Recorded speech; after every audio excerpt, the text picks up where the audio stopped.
Okay, imagine this. It's February 9th, 2026, just before midnight in Tehran, and every American who signed up for State Department alerts gets a message.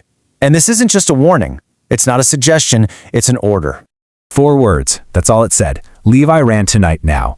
This was it. The final, absolutely non-negotiable alert. It was a signal that the window to get out safely was basically slamming shut right now. And the deadline they were given? A mere 72 hours. That's it. Embassy officials believe that after that time, all the land borders will be sealed tight. Anyone left inside is trapped. The clock is officially and very loudly ticking. So you're probably wondering, how on earth did things escalate so quickly? I mean, this wasn't some slow-burning crisis. This was a complete and total collapse of options that all led to this one final desperate warning. Just look at this timeline. On February 8th, we get a level red warning. Now, that's the highest alert, but we've seen it before. Then, things get serious. Hours later, on the 9th, an encrypted message goes out to U.S. companies, and it uses a word that has never been used in one of these advisories before: final. Not urgent, not critical, final. And by that night, the alert went public. You don't even need the inside scoop. The change in language tells you everything you need to know.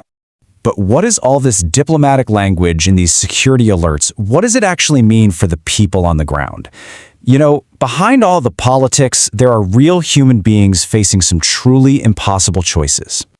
And we're talking about a lot of people. According to the State Department's own internal estimates, somewhere between 800 and 1,200 Americans are still in Iran. These are people who are technically free to go, but are now caught in an unbelievable race against time. And this is where you see the huge disconnect. The official advice from the government is to depart Iran by land if safe to do so. But the reality on the ground? It's chaos. We're hearing about 18-hour waits at the border, there are massive fuel shortages, roads are blocked by protesters, and there are checkpoints run by armed militias. Safe is probably the last word anyone there would use to describe the situation. Let me tell you about one American teacher's journey out of Tehran. She had to leave her apartment at 4 in the morning. She paid a driver $2,000 just for the trip. She got stuck at a protest blockade for 6 hours, not moving. And finally, after a grueling 21-hour ordeal, she made it across the border into Armenia late at night. She got out, but she was one of the lucky ones. And these are her own words. And they're just haunting. As she crossed, she saw 3 cars right behind her get turned away by Armenian guards. They were just told no more entries today and forced to turn around and go back into that chaos. She has no idea what happened to any of them. Now, it's easy to think this is just a reaction to all the civil unrest happening in Iran, but that's not the whole story. Not even close. There is a much bigger, much more cynical strategic game being played here. This is pure geopolitical chess, and American citizens are being used as pawns.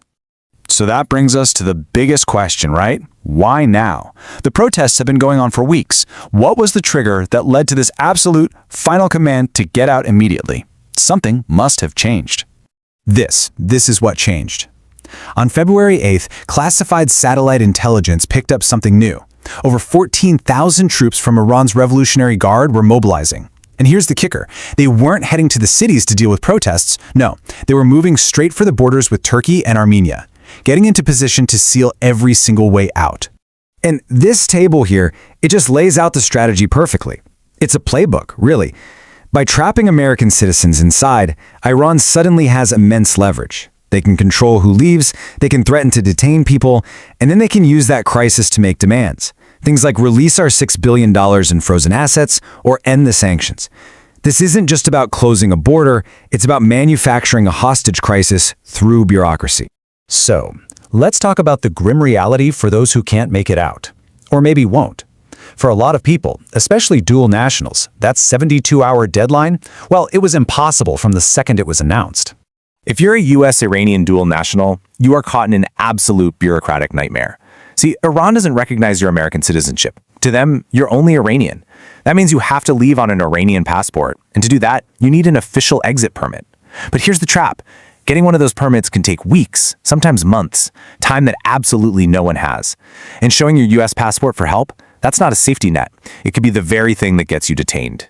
The State Department has made it painfully clear they should not expect assistance from the U.S. government. And you might ask why? Well, intelligence shows that Iran has deployed mobile air defense systems all along the borders. They're specifically there to stop any kind of helicopter rescue operation. So a military extraction isn't just risky, it could be the spark that ignites a much wider war. The translation is simple: you are completely on your own. And if you want to understand just how dire the U.S. government thinks this situation is for those left behind, just listen to this piece of advice from the official travel advisory. It says Americans who remain should draft of will and designate appropriate insurance beneficiaries. That is not evacuation advice. That is preparing people for the absolute worst-case scenario. So as that 72-hour clock runs down to zero, and as Iran's military moves into position to lock the gates, we're really left with this one final question. It's a question for those 800 to 1,200 Americans desperately trying to get out, for their families watching in horror from thousands of miles away, and for the governments playing this incredibly dangerous game. When a border closes, who really pays the price?